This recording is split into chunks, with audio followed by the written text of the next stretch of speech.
ஆண்டவராகிய இயேசு கிறிஸ்துவின் நாமத்திலே உங்களை அன்போடு கூட வாழ்த்துகிறேன். ஒருவேளை இந்த தலைப்பை பார்த்தவுடனே உங்களுக்கு ஒரு குழப்பம் ஏற்படலாம். தேவனால் கூடாத காரியம் ஒன்றுமில்லை, ஆனால் தேவனால் எல்லாவற்றையும் செய்ய முடியாது. ஒருவேளை இது எதிரெதிர் குழப்பமான ஒரு கருத்து போல தெரியலாம். ஏனென்றால் தேவனால் எல்லாம் முடியும், கூடும் என்றால் முடியும், பிறகு முடியாது என்று சொன்னால் அது எப்படி என்று கேட்கக்கூடும். அன்பானவர்களே, அதை பற்றி தான் இந்த செய்தியிலே பார்க்க இருக்கிறோம். எதற்காக நான் இந்த செய்தியை பகிர்ந்து கொள்கிறேன் என்று சொன்னால், சமீபத்தில் யூடியூப்பில் இருவர் அலைபேசியில் உரையாடின ஒரு உரையாடலை கேட்க நேர்ந்தது. அதாவது ரோஸ்டிங் கிறிஸ்டியன் தமிழ் அந்த யூடியூப் சேனலை சேர்ந்த ஜெஸ்வின் சகோதரனும் ஜஸ்டின் இந்தியா ஊழியத்தை சார்ந்த ஒரு சகோதரரும் பேசிய அந்த ஆடியோ தான். அதில் அந்த ஜஸ்டின் இந்தியா ஊழியத்தில் இருந்தவர் பேசும்போது அடிக்கடி சொன்ன ஒரு வார்த்தை, பிரதர், நீங்கள் தேவனை மட்டுப்படுத்துகிறீர்கள், தேவனுடைய வல்லமையை மட்டுப்படுத்துகிறீர்கள் என்பதாகவே கூறிக்கொண்டிருந்தார். எதற்காக அப்படி கூறுகிறார் என்று நீங்கள் கேட்டால், அந்த ஜஸ்டினுடைய சில தவறான போதனைகளை சுட்டிக்காட்டி பேசும்போது இவர் சொல்கிறார், நீங்கள் தேவனை மட்டுப்படுத்துகிறீர்கள் என்று சொல்லி. இதை பார்க்கும்போது இன்றைய விசுவாசிகளுடைய பரிதாபமான நிலையைத்தான் பார்க்க முடிகிறது. எந்த அளவுக்கு வேதத்தை அறியாதவர்களாக இருக்கிறார்கள். ஊழியர்கள் என்ன சொன்னாலும் கடவுள் சொன்னது போல பின்பற்றுகிறார்களே, எவ்வளவு ஒரு மடத்தனமாக இருக்கிறார்கள் என்ன நேர்ந்தது. எனவே தான் இந்த செய்தியை நான் பகிர்ந்து கொள்கிறேன். அன்பானவர்கள், தேவனை மட்டுப்படுத்துகிறார்கள், தேவனுடைய வல்லமையை மட்டுப்படுத்துகிறீர்கள் என்று அவரை பார்த்து சொல்வதற்கான ஒரு காரணம் என்ன என்று சொன்னால், இந்த ஜஸ்டின் விசுவாசம் என்ற பெயரிலும் புதிய உடன்படிக்கை என்ற பெயரிலும் நிறைய தவறான உபதேசங்களை போதித்து கொண்டு வருகிறார். குறிப்பாக சாவாமை, அதாவது நாம் ஆண்டவரை ஏற்றுக்கொண்டால் புதிய உடன்படிக்கைக்குள்ளே வந்துவிட்டால் சாகாமலேயே வாழ முடியும், என்றைக்கும் இளமையாக இருக்க முடியும் என்பது அவருடைய போதனைகளில் ஒன்று. அது மாத்திரமல்ல, வேதத்தில் ஒரு வசனம், நீங்கள் தேவர்களாக இருக்கிறீர்கள் அப்படின்னு ஒரு கருத்தில் சொன்னதை எடுத்துக்கொண்டு நான் கடவுள், சளி பிடிச்ச கடவுளை பார்த்தீங்களா, காய்ச்சல் வந்த கடவுளை பார்த்தீங்களா, அப்போ நமக்கும் காய்ச்சல் வராது, சளி பிடிக்காது, வியாதியே இருக்காது என்ற ஒரு போதனை. அது மாத்திரமல்ல, நாம் தரித்திரத்தில் இருக்கவே கூடாது, நாம் ஐஸ்வர்யவானாய் மாற வேண்டும். இப்படி வேதத்தில் உள்ள சில வசனங்களை அது சொன்ன நோக்கத்தை மாற்றி இவராக இப்படி போதித்து கொண்டிருக்கிற இந்த போதனை தவறு, அப்படியெல்லாம் நடக்காது என்று சொல்லும்போது தான் அவர் சொல்கிறார், தேவனை மட்டுப்படுத்துகிறீர்கள். அதில் ஒன்று, ஆதாம் செய்த சாபத்தை இயேசு சிலுவையில் ஜெயித்து விட்டார். எனவே பெண்கள் பிரசவ வேதனை இல்லாமலேயே பிள்ளைகளை பெற்றுக்கொள்ள முடியும், வேர்வை சிந்தாமலேயே உழைக்காமலேயே நன்றாக வாழ முடியும் என்பதெல்லாம் அவருடைய போதனை. ஆனால் இவைகள் எல்லாம் வேதத்துக்கு விரோதமானது என்பதை சுட்டி காட்டும் போது தான் தேவனால் முடியுமா முடியாதா, அவர் தேவனால் எல்லாம் கூடும் என்று சொல்லுகிறார், பிறகு ஏன் தேவனை மட்டுப்படுத்துகிறீர்கள் என்று அவர் கூறிக்கொண்டிருக்கிறார். அன்பானவர்களே, இந்த தலைப்பின்படி பார்த்தால் தேவனால் எல்லாம் கூடும், அதுக்கு மாற்று கருத்தே கிடையாது. வேதமும் சொல்லுகிறது அவர் சர்வ வல்லவர். அதற்கான அநேக உதாரணங்களை நாம் வேதத்தில் பார்க்க முடியும். பழைய ஏற்பாட்டிலிருந்தே பாருங்கள், ஆண்டவர் எத்தனை அற்புதங்களையோ மனிதரால் கூடாதவைகளை செய்திருக்கிறார். செங்கடலை ரெண்டாக பிளந்திருக்கிறார். 40 வருஷம் இஸ்ரவேல் ஜனங்களை மன்னாவினால் போஷித்திருக்கிறார். சூரியனை நடுப்பகலில் நிறுத்தியிருக்கிறார். தம்முடைய பிள்ளைகள் மூலம் இறந்தவர்களை உயிரோடு எழுப்பியிருக்கிறார். என் புதிய ஏற்பாட்டிலும் இயேசு கிறிஸ்து கானா ஒரு கல்யாணத்தில் தண்ணீரை ரசமாய் மாற்றியிருக்கிறார். கடலின் மேல் நடந்திருக்கிறார். 5 அப்பம் 2 மீன்களை கொண்டு 5000 பேரை போஷித்திருக்கிறார். மருத்துவர்களை எழுப்பியிருக்கிறார். இப்படி நிறைய அற்புதங்கள் மனிதரால் கூடாதவைகளை தேவன் செய்து கொண்டுதான் இருக்கிறார், இன்றைக்கும் செய்ய வல்லவர், அதில் மாற்றுக்கிறது கிடையாது.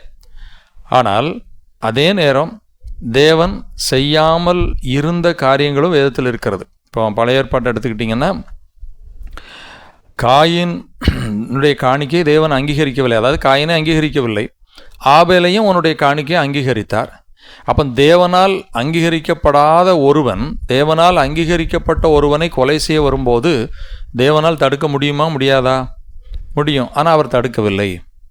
இப்படி நீங்கள் வேதத்தில் பார்த்தீங்கன்னா நிறைய சம்பவங்களை நம்ம பார்க்க முடியும். புதிய ஏற்பாடு எடுத்துக்கிட்டிங்கன்னா, பேதுருவை சிறையில் பிடிச்சி அடைச்சி இருக்கும்போது அவனை கொலை செய்யணுங்கும்போது ஆண்டவர் அற்புதமாக விடுவிக்கிறார். ஆனால் யாக்கோபை பட்டயத்தால் கொல்லும்போது அவர் தடுக்கவில்லை, ஸ்தேவானை கொல்லும்போது தடுக்கவில்லை. இன்றைக்கும் எத்தனையோ ஆண்டவருடைய மிஷினரிகள் தேவனை அறியாதவர்களால் கொடூரமாக கொலை செய்யப்படுகிறார்கள். ஆண்டவரால் முடியுமா? முடியாதா? தடுக்க முடியவில்லை. அப்போ தேவன் செய்யாமல் இருக்கிற அநேக காரியங்களும் வேதத்தில் இருக்கிறது. எனவே தேவனால் கூடும் என்பதனுடைய அர்த்தம் தேவனுடைய சித்தத்துக்கு உட்பட்டு அவருடைய தீர்மானத்தின்படி அவருடைய திட்டத்தின்படி அவர் என்ன செய்ய நினைக்கிறாரோ அதை அவரால் செய்ய முடியும். அதே நேரம் நாம் விரும்பினதை, நம்ம ஆசைப்பட்டதை, நம்ம விரும்பின திட்டத்தின்படி தேவன் அப்படி செய்வார் இப்படி செய்வார் என்று சொல்லிவிட்டு எப்போ அது சாத்தியமில்லை என்று சொன்னால் நீ தேவனுடைய வல்லமையை மட்டுப்படுத்துகிறாய் என்று சொல்வது ஒரு மடமைத்தனம் என்று தான் சொல்ல வேண்டும். நம்ம வேதத்தை பார்க்கும்போது தேவனால் எல்லாம் கூடும் என்றாலும் தேவனால் எல்லாம் செய்ய முடியாது என்பதையும் வேதம் நமக்கு தருகிறது. அதனால தான் அந்த தலைப்பை நான் அதில் கொடுத்துருக்குறேன். இதை புரியாததுனால தான் இன்றைக்கி மக்களை ஏமாற்று விதமாய் கேன்சர் சோமாச்சு, அது சோமாச்சு, இந்த மாதிரி 5000 ரூபா கொடுத்தா 6 லட்ச ரூபா வீடு கிடைக்குது, தேவன் அதை செய்தார், எங்களை கொண்டு இதை செய்தார் என்று தங்களை பிரபலப்படுத்துவதற்கும் பணத்தை சம்பாதிப்பதற்கும் இப்படிப்பட்ட கள்ள ஊழியர்கள், தீர்க்கதரிசிகள் பொய்யான சாட்சிகளை சொல்லும்போது உண்மையான தேவனுடைய பிள்ளைகள் இது சரியில்லை, வேதத்தின்படி தவறு, இப்படியெல்லாம் ஆண்டவர் செயல்பட மாட்டார் சொன்ன உடனே இந்த அறியாமையுள்ள விசுவாசிகள் ஏன் ஆண்டவருக்கு முடியாதா, ஆண்டவருடைய வல்லமையை மட்டுப்படுத்துகிறீங்கள் என்று சொல்லி அவர்களுக்கு சப்போர்ட்டாக வருகிறதை பார்க்க முடிகிறது. நான் ஒரே ஒரு சம்பவத்தை வேதத்திலிருந்து இந்த தலைப்புக்கு ஏற்றது என்பதை சுட்டிக்காட்ட விரும்புகிறேன். முதலாவது பாருங்கள், இயேசு கிறிஸ்து சிலுவையிலே தொங்கி கொண்டு இருக்கிறார். மத்தேயு எழுதின சுவிசேஷம் 27ஆம் அதிகாரம் 40ஆம் வசனத்தில் வாசித்து பாருங்கள். தேவாலயத்தை இடித்து 3 நாளைக்குள்ளே கட்டுகிறவனை உன்னை நீயே ரட்சித்துக்கொள், நீ தேவனுடைய குமாரனானால் சிலுவையிலிருந்து இறங்கி வா என்று அவர்களை தூசித்தார்கள். அவங்க ஒரு சவால் வைக்கிறாங்க, நீ இவ்வளோ அற்புதத்தை செய்தால் தேவனுடைய குமாரன் அப்படின்னு சொன்னால் இப்போவே இறங்கி வா. அந்த பிரதான ஆசாரியரும் வேதபார் மூப்போரும் திரும்ப சொல்கிறாங்க பார் 42ஆம் வசனத்தில், இவன் இஸ்ரவேலின் ராஜாவானால் இப்பொழுது சிலுவையிலிருந்து இறங்கி வரட்டும், அப்பொழுது இவனை விசுவாசிப்போம். நீ இறங்கி வந்து காட்டு, நாங்கள் விசுவாசிப்போம் அப்படின்னு தான் சொல்கிறாங்க. இப்போ இயேசு சிலுவையிலிருந்து இறங்கி நான் விசுவாசின்னு சொல்லணுன்னா அவரால் முடியுமா முடியாதா? இப்போ ஒரு கேள்வி, இயேசுவால் சிலுவையிலிருந்து இறங்கி வர முடியுமா முடியாதா அப்படின்னு கேட்டால் முடியும் என்று ஒரே பதிலை சொல்லவே முடியாது. அப்படின்னா ஏன் இயேசு சிலுவையிலிருந்து இறங்கவில்லை என்ற ஒரு கேள்வி எழும்பும். முடியாது என்று சொன்னாலும், இயேசுவால் சிலுவையிலிருந்து இறங்க முடியாது என்று ஒரு வரியில் பதில் சொன்னாலும் அது முழுமையான பதில் அல்ல. ஏன்னா இயேசுவால் சிலுவையில் இறங்கி வர முடியும். அப்படியானால் இங்கே இந்த கேள்விக்கு பதிலே இயேசுவால் சிலுவையிலிருந்து இறங்கி வர முடியும், ஆனால் அவரால் முடியாது, அப்படி தான் சொல்ல முடியும். ஏனென்று சொன்னால் தேவனுடைய திட்டம் என்று ஒன்று இருக்கிறது, தேவனுடைய சித்தம் என்று ஒன்று இருக்கிறது, தேவனுடைய தீர்மானம் ஒன்று இருக்கிறது. அதற்கு உட்பட்டு தான் தேவனால் கூடும் என்ற செயலையும் அவரால் செய்ய முடியும். இப்போ பாருங்கள், அவர் இந்த பூமிக்கு வந்ததே மக்களுக்கு சிலுவையிலே தொங்கி ஜீவனை கொடுத்து ரட்சிப்பை உண்டாக்குவதற்கு. இப்போ தேவனால் அவரால் சிலுவையிலிருந்து இறங்கி வர முடியும் என்று சொல்லி அவர் இறங்கினால் அவருடைய திட்டம் செயல்படாமல் போய்விடும், மக்களுக்கு ரட்சிப்பு கிடைக்காது. எனவே முடியும் என்றாலும் இங்கே இயேசுவால் சிலுவையிலிருந்து இறங்க முடியாது. அதுதான் அங்கே பதில். அதே போல தான் இதற்குரிய விடையை இயேசுவே இங்கே சொல்கிறார் பாருங்கள். 26ஆம் அதிகாரத்தில் இயேசுவை பிடிக்க வரும்போது பேதுரு ஒரு வேலைக்காரனை பட்டயத்தை எடுத்து வெட்டி போடுகிறான் காதலை. அப்போ இயேசு என்ன சொல்கிறார் பாருங்கள், 26:53, நான் இப்பொழுது என் பிதாவை வேண்டிக் கொண்டால் அவர் 12 லேகியோனுக்கு அதிகமான தூதரை என்னிடத்தில் அனுப்ப மாட்டார் என்று நினைக்கிறாயோ? அப்படி செய்வேனேயானால் இவ்விதமாய் சம்பவிக்க வேண்டும் என்கிற வேத வாக்கியங்கள் எப்படி நிறைவேறும்?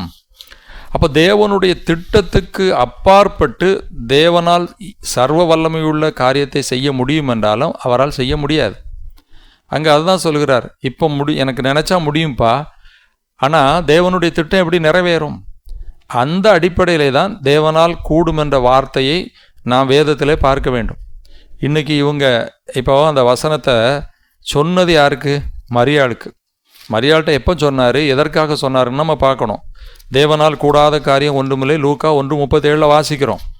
மரியாள்கிட்ட வந்து தேவதூதன் நீ கர்ப்பவதியாகி ஒரு குமாரனை பெறுவாங்கும் போது அவள் உலகத்தின்படி சொல்கிறா, ஒரு கன்னிகை எப்படி கர்ப்பவதியாகவும் புருஷன் இல்லாமல் எப்படி முடியும் அப்படின்னு அவள் நியாயமாக கேட்குறா. அப்போ தான் ஆண்டவர் சொல்கிறார், இது மனுஷனால் முடியாது தான், ஆனால் தேவனால் கூடும். அதே போல் அங்கே நடந்தது. ஒரு கன்னிகை கர்ப்பவதியாகி ஒரு குழந்தையை பெற்றால் தேவன் அந்த காரியத்தை செய்தார். இது எல்லாருக்கும் பொருந்தும். இந்த வசனத்தை எடுத்துக்கிட்டு ஆமாம் அன்னைக்கு மரியாதை நடந்துச்சு இன்றைக்கும் நடக்கும் அப்படின்னு நம்ம சொல்ல முடியுமா? அப்போ அங்கே தேவ திட்டம் ஒன்று இருந்தது, தேவனுடைய சித்தம் ஒன்று இருந்தது, அதை நிறைவேற்றுவதற்காக அதை செய்தார். இன்றைக்கும் அப்படி தேவனுடைய திட்டம் நிறைவேற வேண்டுமானால், தேவனுடைய விருப்பம் இருந்தால் இயற்கைக்கு அப்பாற்பட்ட காரியங்களையும் தேவனால் செய்ய முடியும்.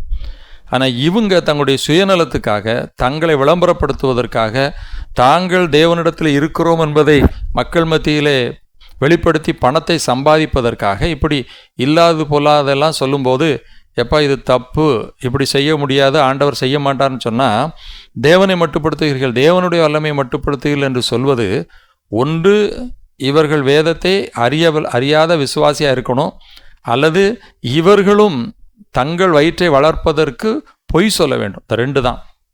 ஆனால் இன்றைக்கி விசுவாசிகளுடைய நிலையை பார்க்கும்போது ரொம்ப ரொம்ப பரிதாபமான ஒரு நிலையை தான் பார்க்க முடிகிறது.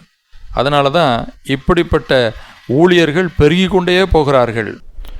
அன்பானவர்களே, எனவே தேவனால் எல்லாம் கூடும் என்பது வேதத்தின்படி உண்மை, தேவனால் கூடாத காரியம் ஒன்றுமில்லை என்பதும் வேதத்தின்படி உண்மை.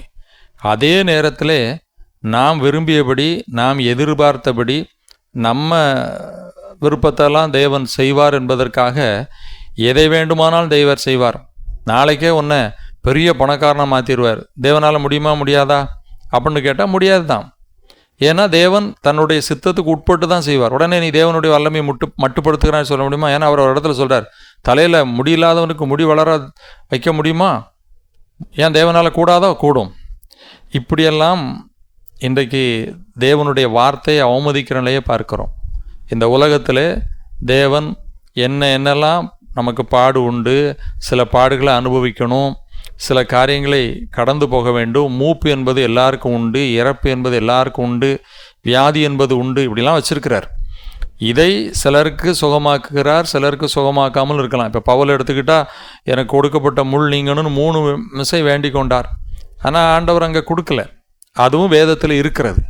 இவர்கள் விசுவாசம் என்ற பெயரிலும் புதிய உடன்படிக்கை என்ற பெயரிலும் தாங்கள் நினைத்ததையெல்லாம், தாங்கள் விரும்பியதையெல்லாம் தேவன் செய்வார் என்று போதித்துவிட்டு இது செய்ய மாட்டார், இது நடக்காது என்று சொன்னால் தேவனை மட்டுப்படுத்துகிறீர்கள், தேவனுடைய வல்லமையை மட்டுப்படுத்துகிறீர்கள் என்று சொல்வது ஒரு மதியீனமான செயல், வேதத்தை அவமதிக்கிற செயல். அன்பான தேவனுடைய பிள்ளைகளே, இப்படிப்பட்ட ஊழியர்கள் இன்றைக்கு ரொம்ப பெருகி இருக்கிறாங்க.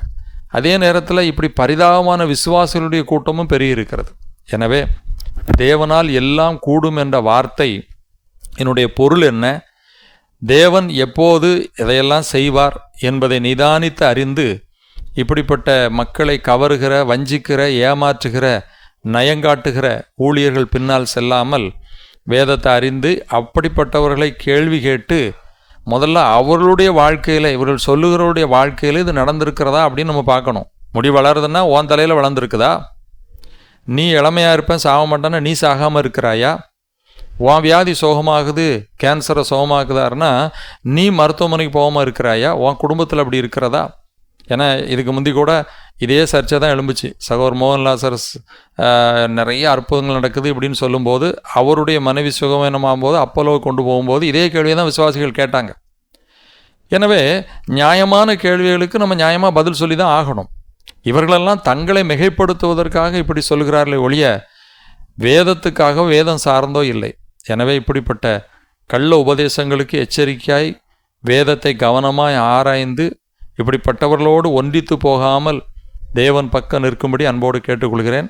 அடுத்தும் விசுவாசிகளுடைய பரிதாபமான நிலை என்ன என்பதை அடுத்த செய்தியிலே இன்னொன்றை பார்க்கலாம். கர்த்தர் உங்களை ஆசீர்வதிப்பாராக.